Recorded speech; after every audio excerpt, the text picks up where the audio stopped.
Center. And lastly, funds may be allocated from applicable grants to assist in disaster response and recovery efforts.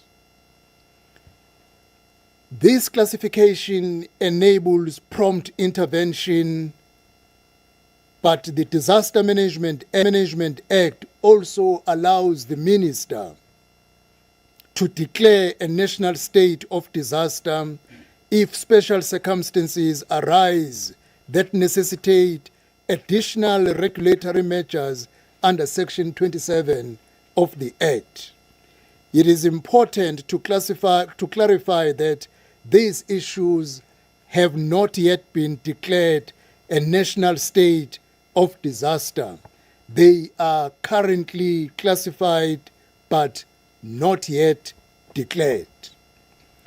Given the ongoing negative impact of these hazards on the lives of the South Africans, we recognize the urgent need to take decisive action to protect the well-being of all citizens and assist our vulnerable communities.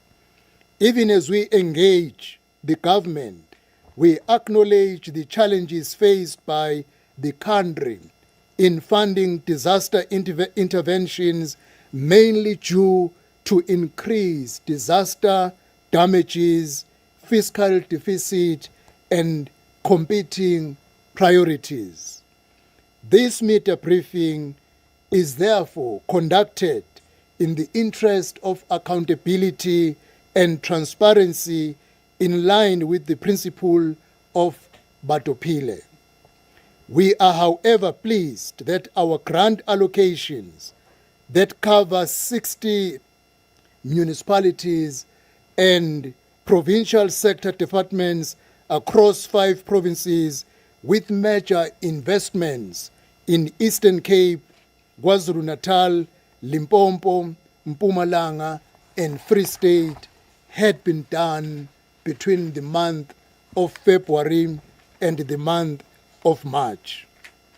Today, we are pleased to confirm that through the National Disaster Management Center, COGTA has for the months of February and March 2025 already disbursed the amount of 1.444 billion rand to the municipalities that I will read shortly. This money is intended, as it has been transferred to these municipalities, to immediately bring relief and also allow the municipalities to undertake the reconstruction of the damage, the structures that were destroyed by the floods in the previous years. These funds will support a wide range of urgent interventions, from repairing damaged infrastructure and restoring basic services to supporting schools, clinics, and local economies. The breakdown of the 1.444 billion dispersed to all municipalities and provincial sector departments is as follows. The Provincial Disaster Response Grant allocation was transferred on 6 February 2025 to provincial departments for the repair of provincially damaged infrastructure. The provinces that benefited from this allocation include Eastern Cape, KwaZulu-Natal, Mpumalanga, and Limpopo, and this amounts to 149 million rand. And the specific municipalities that benefited and the department are as follows. In the Eastern Cape, the Department of Education received an allocation of 15 million rand. The Department of Health received an allocation of 10 million rand. Roads received an allocation of 15.345 million rand. In KwaZulu-Natal, the Department of Education received 15 million rand. Agriculture received 10 million rand. Roads received 19 million rand. In Mpumalanga, agriculture received 29 million rand. In Limpopo, education received 15 million rand. Health received 3.7 million rand.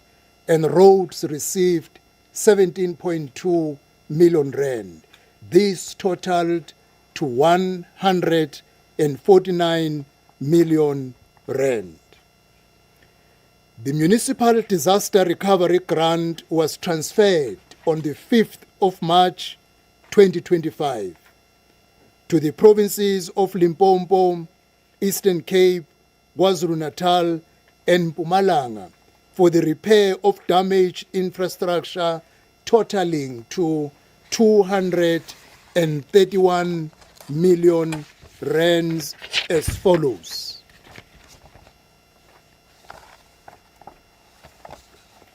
In Limpopo, Greater Tsanin Local Municipality received 8.2 million rand. Polokwane Local Municipality received 3.8 million rand. In Eastern Cape, Enoch Mkijima received 25.6 million rand. Chris Hani District Municipality received 10.3 million rand. Inguza Hill Local Municipality received 6.4 million rand. Port St. John's Local Municipality received 20.5 million rand.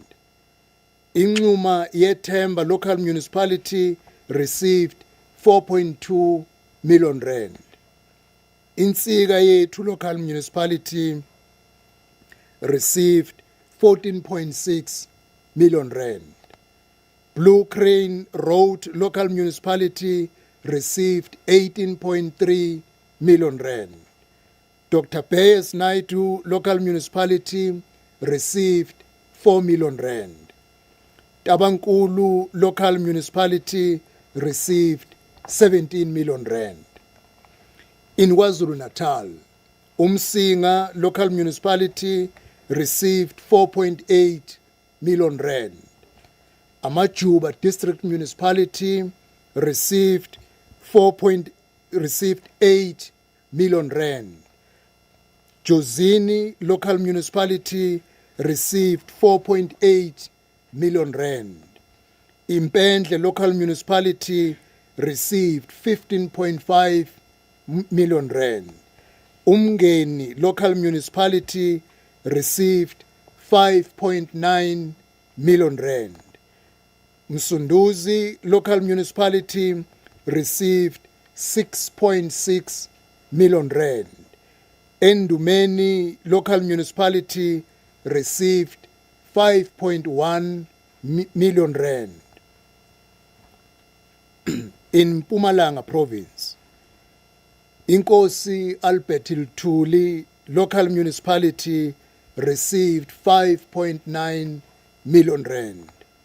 Nkomazi Local Municipality received 25.9 million rand. Bushbuck Ridge Local Municipality received 5.5 million rand. City of Mbombela received 9.6 million rand, and this totals to 231 million rand. Another municipal disaster recovery grant was transferred on 18 March 2025 to the affected municipalities in Free State, KwaZulu-Natal, Eastern Cape, Limpopo, and Mpumalanga, amounting to 669 million rands. These are the municipalities that received this allocation.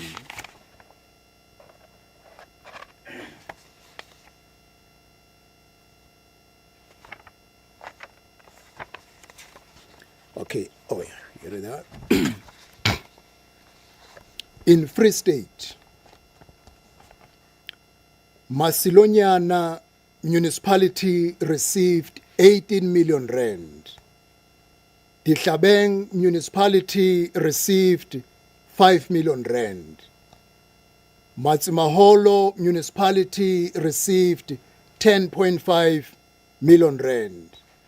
In KwaZulu-Natal, Mpofana municipality received 17.9 million rand.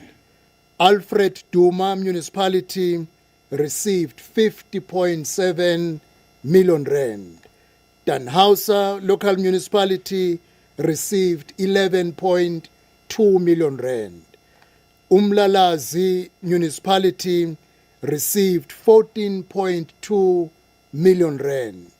Inkosi Mtubatuba municipality received 19.7 million rand.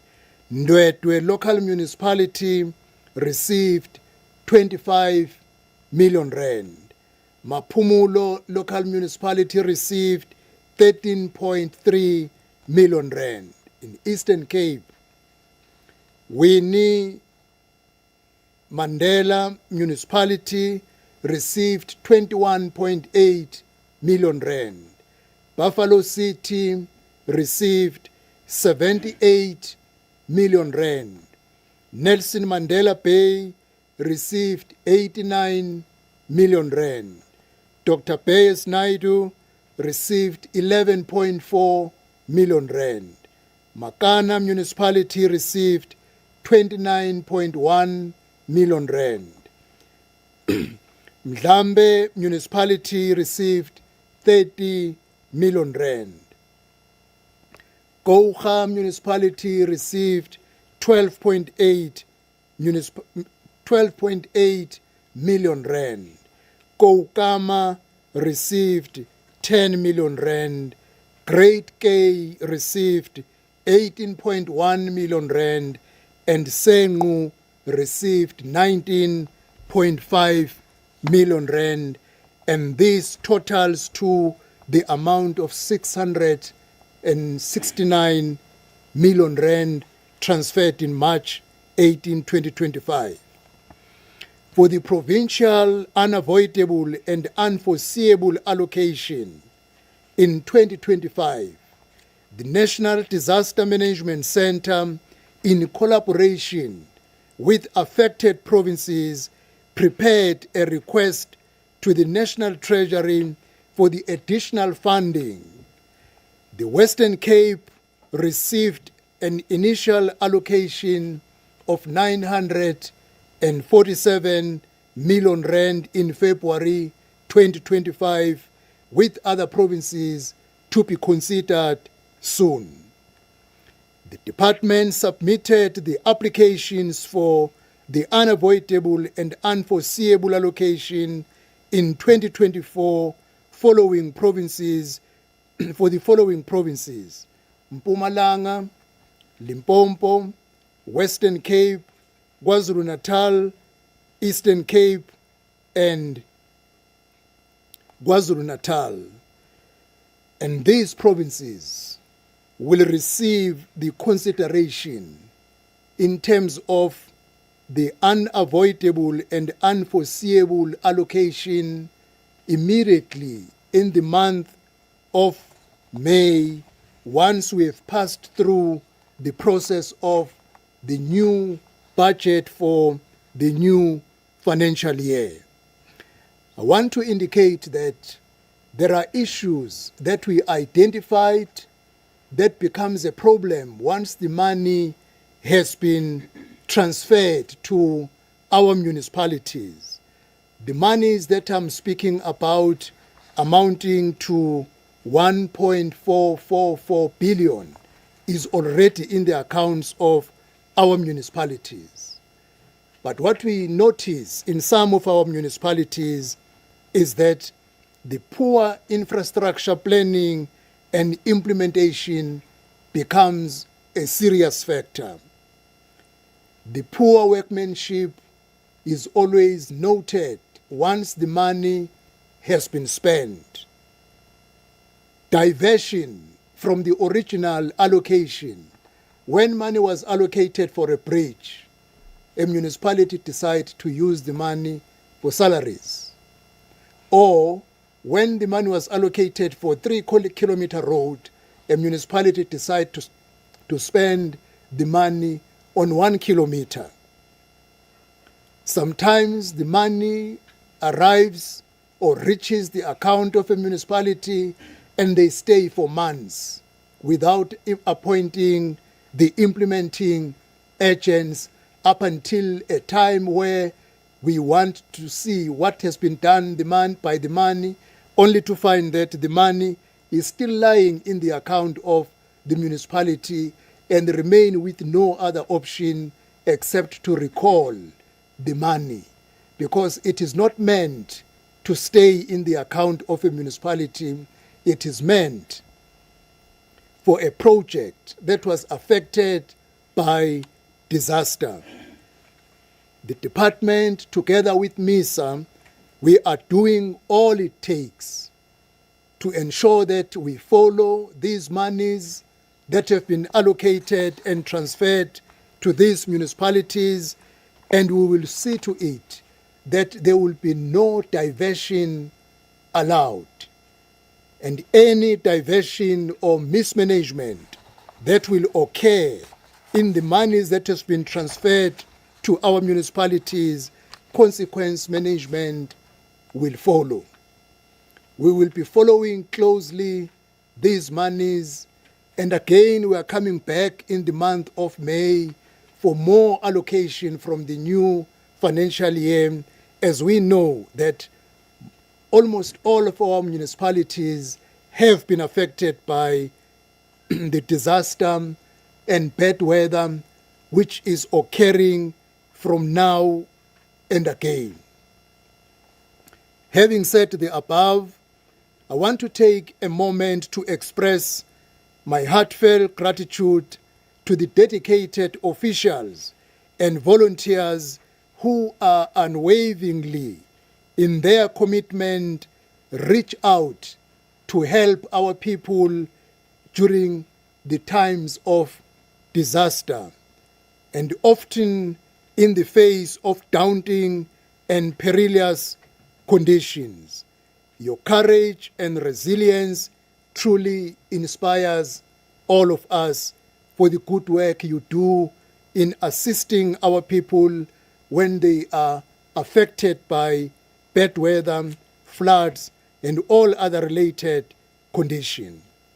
A special thank you also goes to the South African Weather Services for their vital role in delivering timely and accurate information.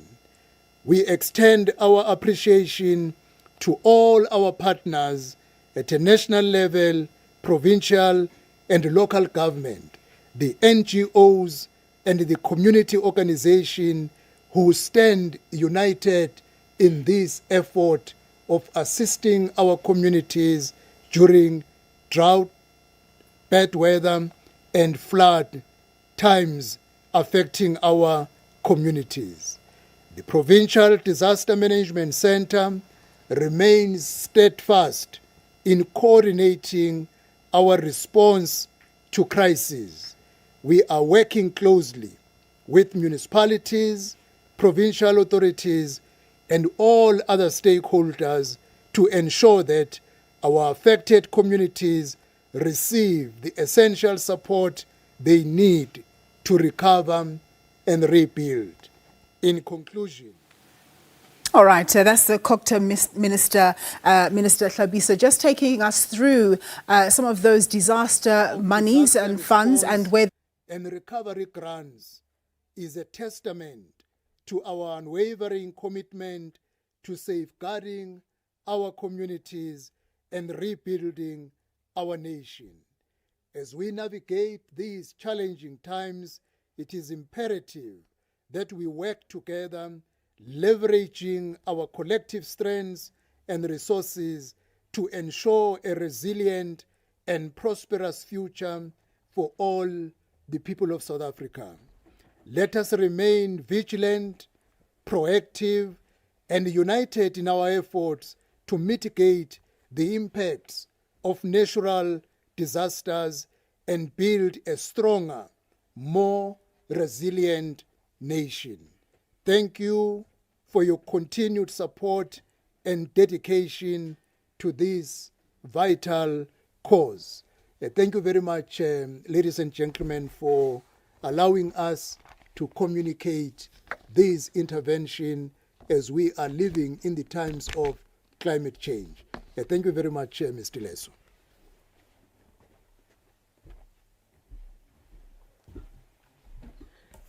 Thank you very much, Minister. Colleagues, this is time now for us to engage on the contents of the briefing.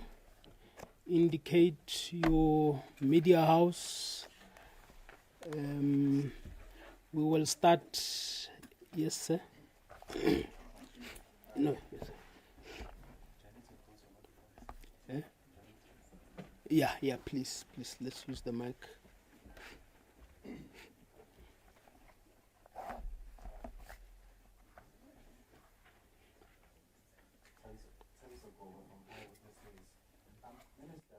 Just in terms of how much money was asked or maybe applied for by municipalities compared to the 1.4 billion that you gave the municipalities.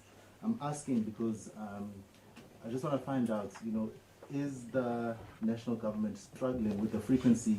I think you mentioned it, with the frequency of these natural disasters. They seem to be happening a lot as time goes by. Is national government struggling with these applications from municipalities having to ask for more money? And just my last question, in terms of, you said 40 people have died, what is the timeline? I just want clarity. Is this for since the beginning of the year or for just KZN?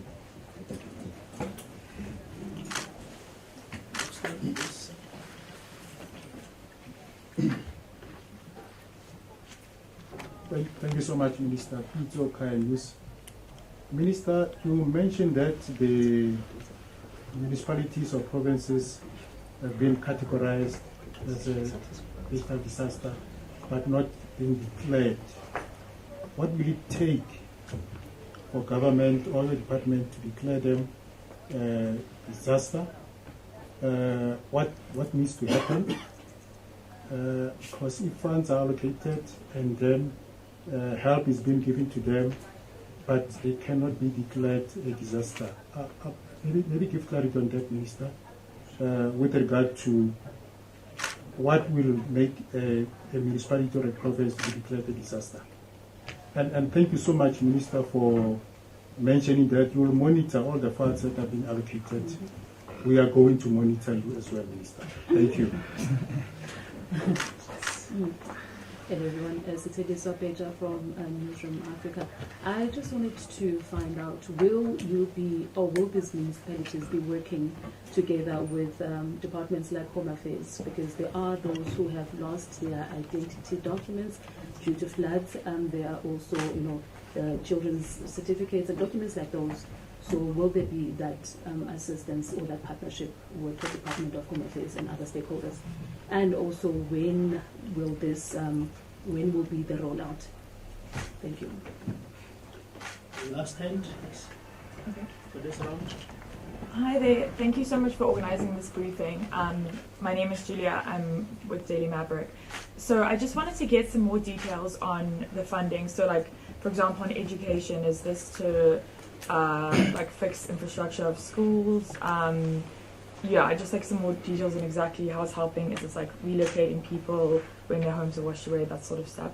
And then obviously people need help now that the floods have happened, but is COCTA concerned or working towards how we can better prepare in future? So, like you said, climate change is part of the issue, and like the other part is infrastructure issues. So there's a lot of people living on floodlines in informal settlements that don't have proper draining or like built-in mudslides. So they're more at risk when there's flooding. So is there plans to work with communities, first of all, to have better like response times for people to evacuate, because that trust needs to be built years in advance with community leaders, and secondly, are there plans in the work to move people to safer land or make their houses safer when there's intense flooding? Thanks. Thank you very much. We are going to ask the leadership to take this around, and then we'll come back to the next one. I will take the first one, and then we will distribute work on the following questions. I was saying I'm only taking this first one. The other one will be distributed to my colleagues. Let me start with the question as to how much money was initially requested for the the unforeseeable and unavoidable allocations. The request that is being still worked upon is 11 billion, taking the whole damage that is within the table of the National Treasury. That is why I said we are coming back in May. Once the budget, and it is a must that the budget must pass, because we can't afford to allow our people to stay under these conditions simply because politics overshadow the reality on the ground. So once the budget has been approved, as I'm saying, it's 11 billion submitted to National Treasury. We will be coming back in the month of May, and we will say this is the amount of money which could be made available for this financial year, and obviously we will be looking for the following year and the third year over the 3-year period. I think that is the response to the question. Secondly, the 40 deaths, yes, is for the period from December holidays up to now, is for the whole of the country. KwaZulu-Natal is the highest in terms of numbers, without knowing the latest, but KwaZulu-Natal was standing at 24 deaths over this period from December holidays up to the end of March. So 40 refers to casualties or fatalities throughout the country. Now, what would it take for a disaster to be declared? The classification activates all departments to come on board. The only difference, you only go to an extent of a disaster declaration if it is a disaster at a disastrous stage. Like, for instance, you remember the floods in KwaZulu-Natal, where hundreds of people were washed away. Then it is at a state of a disaster. When the rain rains persistently, pneumonia period, for over many days, destroying the infrastructure, you need to escalate to a disaster level, because you might also need soldiers to come on board in order to assist people during the time of bad weather conditions. But the classification has it all to assist our people. The only difference is that it is not yet at a state of a disaster where things are at a worst state. We are not yet there. Yes, we have lost some human souls, we have lost the infrastructure, but it has not reached a state where we can say life has come to a standstill, soldiers must be on board, and everybody stop doing anything, concentrate on the bad weather. I'm sure I've answered your question, my brother. Is Home Affairs going to be on board? The classification activates all departments. Home Affairs, all departments have been activated. In all these provinces that has been classified that they must come on board. Each department comes with what is relevant to it. Home Affairs, when they go to KwaZulu-Natal, they know people who were affected by floods, those who are living in floodplain areas who lost everything, their clothing, their IDs, their birth certificate. So now the Department of Home Affairs in each and every province, they concentrate to what is applicable to Home Affairs, human settlement, etc., etc. All departments, the classification activates all departments to be on board, and they are all on board. Our communities who have not yet received help up to now, their immediate point of entry, their councillors, their municipalities, those are the areas which they must go to indicate that we need support of this particular department. How can we access that department? So everything is on board. That is why classification was done. The money allocated to departments, what does it do? Some schools, the roofs were blown away during bad wind days. So now some hospitals, some clinics. So now the allocation that goes to health, it has to prioritize the infrastructure that was affected by bad weather conditions. Similar to education, similar, there are roads where people cannot cross over and are an emergency matter. So now the allocation given to the department, basically it concentrates on the infrastructure.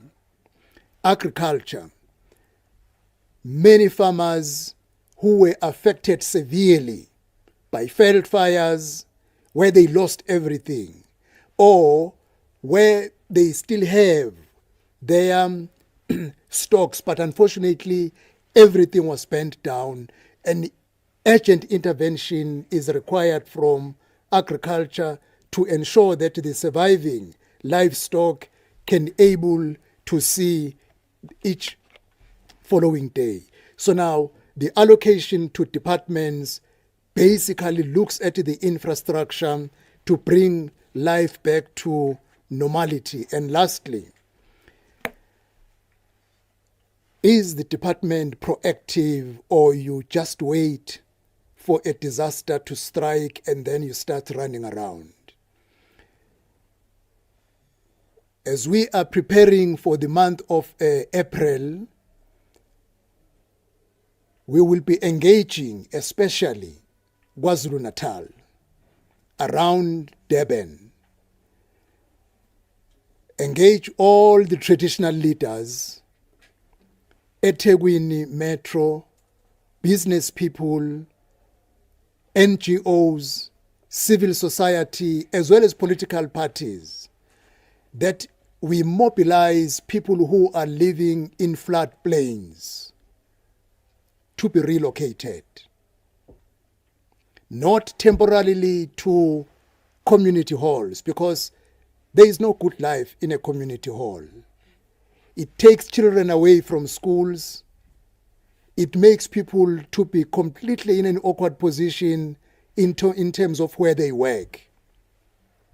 Now, human settlement can be in a space of providing dignified shelter, but you need land to do that. That is why we want to mobilize, engage everybody to be on board, so that people who own land should be willing to release their land at whatever cost that they might put forth as what they can give in exchange, so that we can acquire land, so that human settlement can be able, on whatever allocation is available, to ensure that dignified shelter is provided. And the priority are people who are living in floodplain areas. The reason why we need everybody to be on board, these people belong to political parties. We need political parties that let us engage these people to agree to be removed here.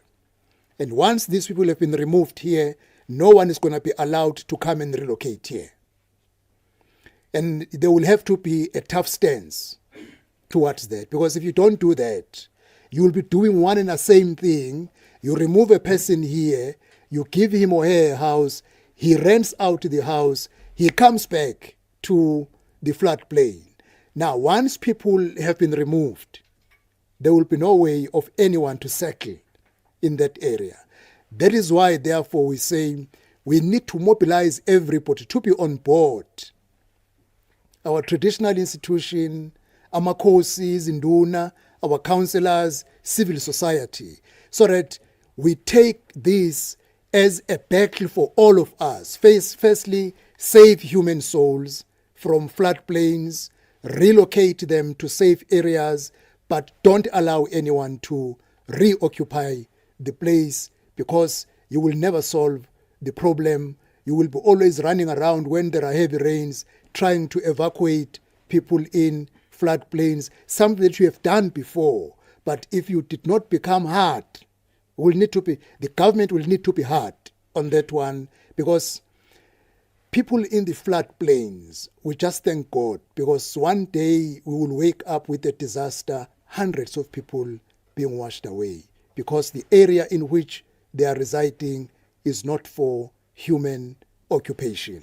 I think I responded to these questions, and then my colleagues will take the rest that will follow. Thank you, Les. Or unless if there is something also I did not answer precisely, even our technicals can come in, probably during the second group. Thank you very much, Minister. Online, is there anything?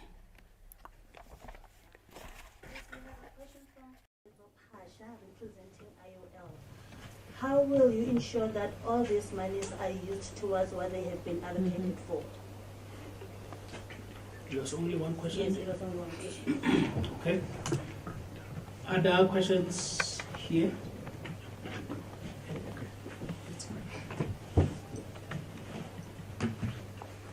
Hi Minister, it's Naomi Kirby from ENCA.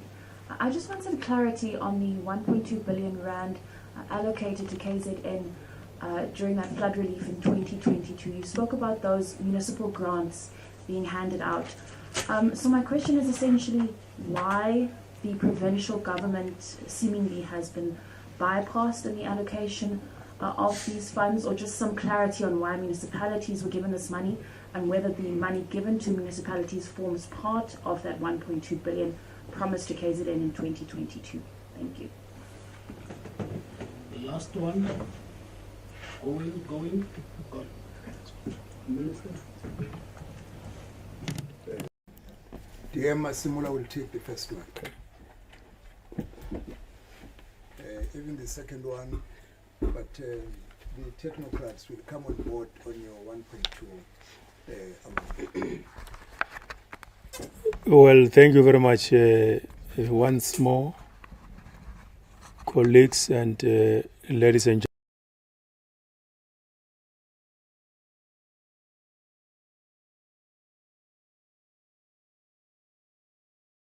Have been allocated to various municipalities are used for the good purpose, and therefore they are spent in accordance with what they are supposed to be by various municipalities throughout the country. I think, firstly, we need to acknowledge the fact that when disaster strikes many parts of the country, those different local authorities, being our municipalities, they do proper assessment and therefore suggest different projects depending on how the disaster would have affected a particular locality. And once those requisitions are made to us, as it was alluded to by the minister, indicating the exact points with regard to the initial amounts which were requested. Once we make a determination that this is the amount of money that we are releasing for a particular municipality, there is no way the municipality can use that money for other matters because understandably they are a ring-fenced intervention mechanism by government to relieve those affected communities in whichever way they might be finding themselves being confronted by those situations. And secondly, we do understand that both our councillors led by the mayors, including municipal administrations under the leadership of the municipal managers, are responsible enough for them to understand the dire circumstances, if not conditions, under which people find themselves in, and therefore those monies are going to be utilized in accordance with the requisitions. We equally do have mechanisms as well to follow up with regard to the expenditures on how the allocated and dispersed monies have been spent by our various municipalities. So we'll be using all those mechanisms, equally important at the point of accountability, to make sure that those necessary instruments of accountability are effective enough, appropriate, basically to ensure that the monies would have been used for the purpose they were supposed to. And obviously, the other question on the 1.2 billion rands that was allocated in the previous financial year, the Director General or the head of the National Disaster Management Center, Dr. Stole, they will come and respond on those technical questions. Thank you very much, ladies and gentlemen.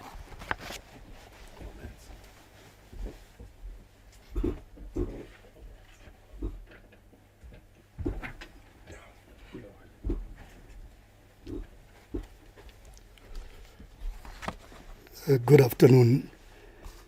Let me start with the question about provinces. Why provinces are being bypassed? They are not being bypassed.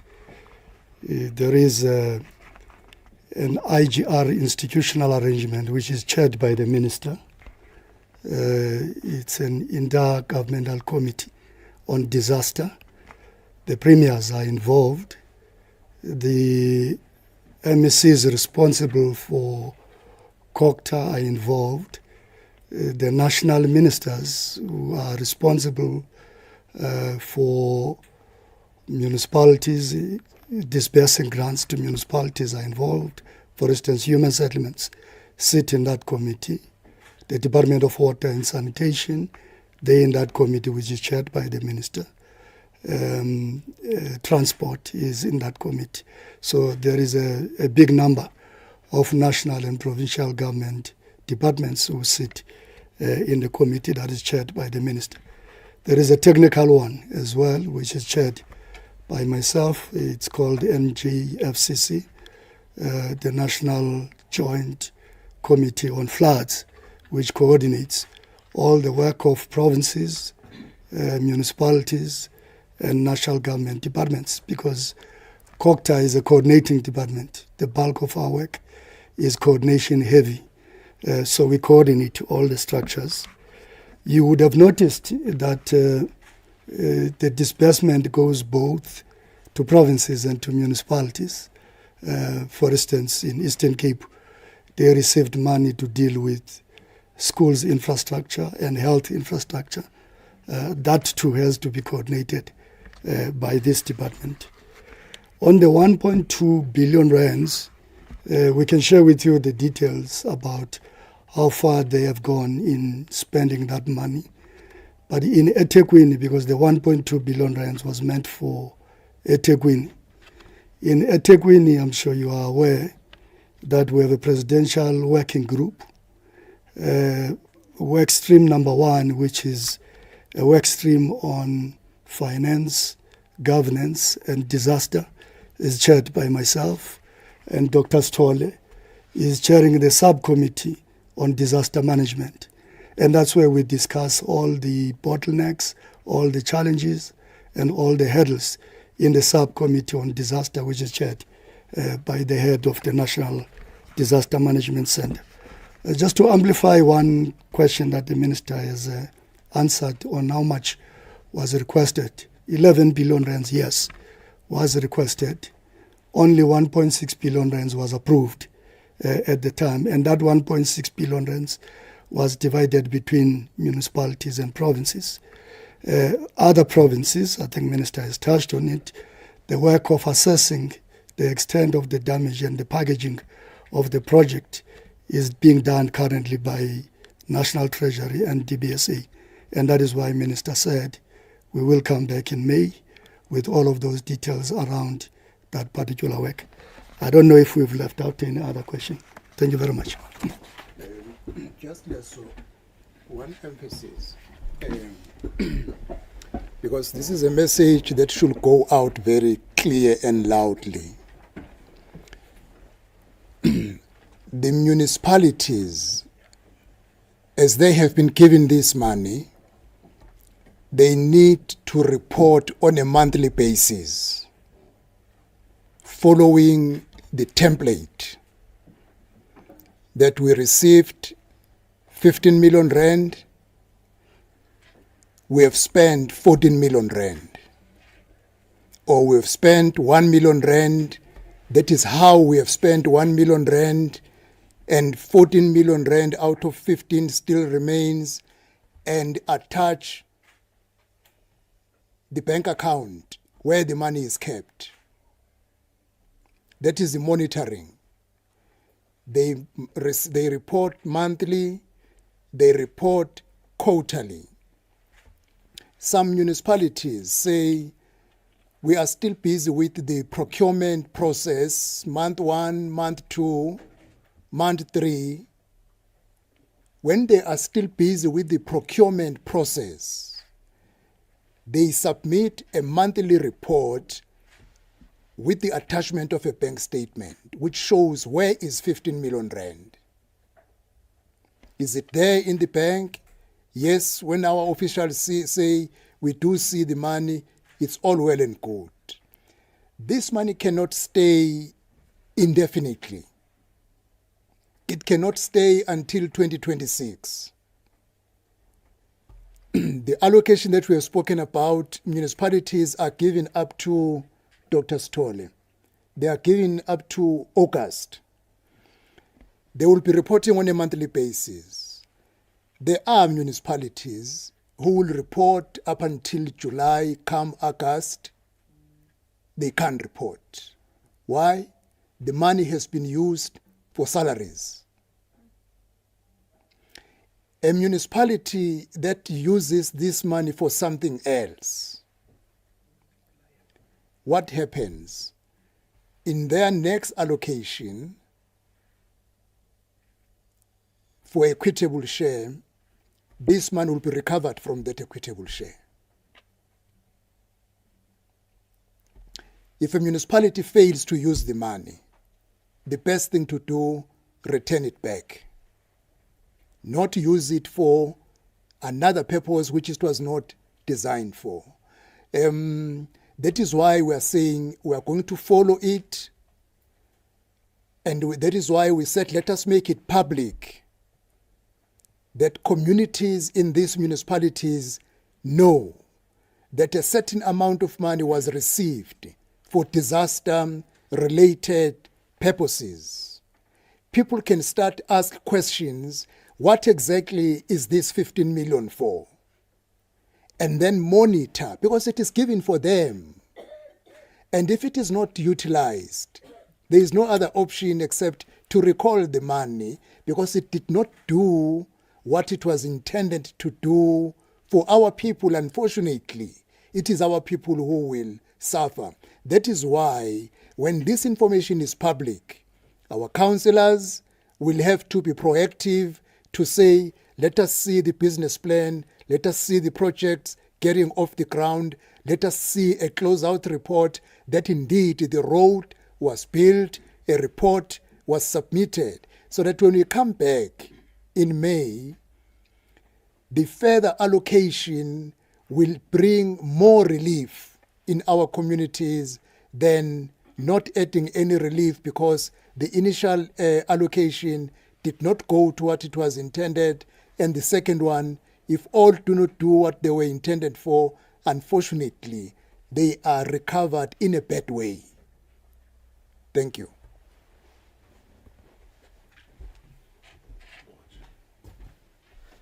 Thank you very much, leadership. Thank you very much, colleagues. We have come to the end of our media briefing. Thank you. Thank you.